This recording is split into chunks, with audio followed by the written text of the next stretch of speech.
AIMIM अध्यक्ष असदुद्दीन ओवैसी ने नालंदा और सासाराम में हुई हिंसा को लेकर नीतीश कुमार पर सवाल खड़े किए हैं और कहा है कि सिर्फ फैंसी ड्रेस में बिजी हैं सीएम और डिप्टी सीएम, जबकि इस हिंसा में सिर्फ मुस्लिमों को अरेस्ट किया जा रहा है। वहीं बीजेपी भी इस मामले में नीतीश कुमार के सुशासन को कटघरे में खड़ा कर रही है।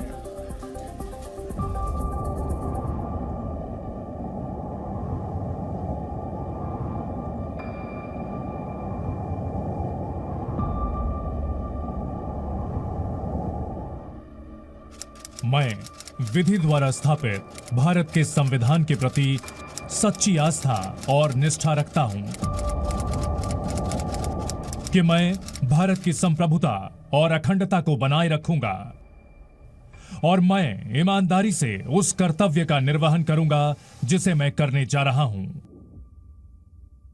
ये शपथ है संविधान की, ये शपथ है विधान की और ये शपथ है कर्तव्यों के पालन की। इन्होंने कसम तो खाई थी संविधान की। ममता बनर्जी ईश्वरेर नामे शपथ करितेछि जे विधि द्वारा स्थापित भारतेर संविधानेर प्रति आमि अकृत्रिम निष्ठा और अनुगत्य पोषण करिब। इन्होंने सौगंध तो उठाई थी समाज के कल्याण की। मैं आदित्यनाथ योगी ईश्वर की शपथ लेता हूं कि इन्होंने बीड़ा तो उठाया था सामाजिक समरसता का। गिरिराज सिंह, नीतीश कुमार, ममता बनर्जी, योगी आदित्यनाथ, असदुद्दीन ओवैसी, ये वो तमाम चेहरे हैं जो इन दिनों सुर्खियों में हैं। कोई अपने बयान को लेकर विवादों में है तो कोई विवादित बयान देकर ही अपनी सियासत चमकाने में जुटा है।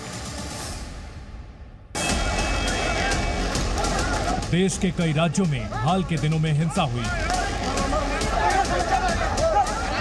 कभी वजह रही रामनवमी की शोभा यात्रा तो कभी वजह रही दो धर्मों के लोगों का विवाद। लेकिन विवादों की आग में नफरत के शोले भड़काने का काम क्या इन्हीं बयानों ने किया? একটা মুসলিম এরিয়ায় গিয়ে হামলা করলে মনে রেখো তার বিরুদ্ধে আইনত পদক্ষেপ নেবে। बयान नंबर 1 सुनिए। पश्चिम बंगाल की सीएम ममता बनर्जी ने कहा कि मुसलमानों के घरों पर हमला नहीं होना चाहिए। क्या ये बयान किसी राज्य की मुखिया को देना चाहिए? क्या अकेले मुसलमानों की सुरक्षा की गारंटी बंगाल की टीएमसी सरकार ने ली है? क्या बंगाल में हिंदुओं की सुरक्षा भगवान भरोसे है? 160টা সেন্ট্রাল টিম পাঠিয়েছে, বাংলায় এসছে, 5 স্টার হোটেলে থেকেছে, ভালো মন্দ খেয়েছে, দাঙ্গা বাঁধিয়েছে, বিজেপির ঘরে গিয়ে মিটিং করেছে, বাড়ি ফিরে গেছে। अब बयान नंबर 2 सुनिए।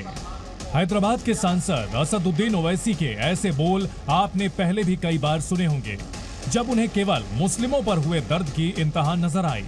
सवाल तो इनसे भी होना चाहिए कि क्या आपको भी सिर्फ मुस्लिमों पर हुई हिंसा नजर आती है या फिर आपको दोनों समुदायों के बीच समरसता बनाने के लिए काम करना चाहिए? मेरा मानना यह है कि जब तक भारत के मुसलमानों को सियासी उनकी नुमाइंदगी नहीं मिलेगी, हमको अपने मसाइल हल नहीं करवा सकते। हमको अपनी नुमाइंदगी बढ़ाना पड़ेगा, चाहे रियासत की असेंबली हो, पार्लियामेंट हो, किसी रियासत का मामला हो, चाहे वो जिला परिषद हो, असेंबली हो, आवाज उठनी चाहिए। अब सुनिए बयान नंबर 3। बेगूसराय से सांसद और केंद्रीय मंत्री गिरिराज सिंह तो 4 कदम आगे निकल चुके हैं। ये उस बात पर ज्यादा चिंता जाहिर करते हैं कि क्या ताजिए पर कभी पत्थर चले हैं, क्या मुस्लिमों के आयोजनों में कभी हिंसा हुई है। तो जनाब, एक सवाल तो आपसे भी पूछा जाना चाहिए कि क्या आपको वो शपथ याद है जो आपने संविधान को हाजिर नाजिर जानकर ली थी? क्या कभी भारत के बिहार में, बंगाल में, किसी भी देश के किसी भी राज्य में कभी हमने तजिया पर कोई पत्थर फेंका? कभी फेंका? कभी फेंका? अगर नहीं फेंका तो हमारे तजिया पर, हमने नहीं फेंका आपके तजिया पर, हमारे हनुमान जी के, हमारे रामचंद्र भगवान के राम जन्मभूमि उत्सव में आखिर पथराव क्यों आपके बगल नालंदा में? इन बयानों को सुनकर आपको क्या लगता है कि क्या ये बयान समाज में शांति कायम करने के लिए दिए जाते हैं? क्या इन बयानों से हिंदू मुस्लिम के बीच हुए विवादों का दौर थम सकता है? ऐसा बिल्कुल नहीं है, क्योंकि ये बयान दंगों की आग में हवा देते हैं, साथ ही नफरत के शोलों को और भड़का देते हैं।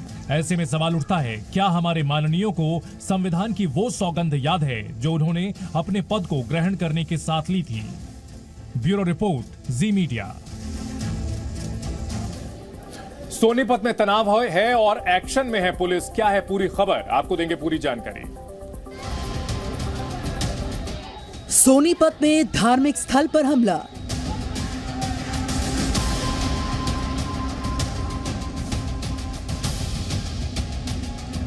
हथियारबंद बदमाशों ने मचाया कोहराम। तोड़फोड़ मारपीट में कई लोग घायल। और उन्हें सीधा अटैक कराया। कौन थे?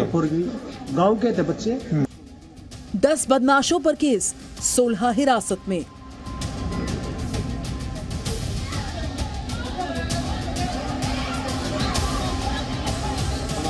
किसी के घर घुस रहा है, किसी के धर्मस्थल पे घुस रहा है, उसके खिलाफ सख्ती से सख्ती कार्रवाई की जाएगी। सोनीपत में तनाव, एक्शन में पुलिस।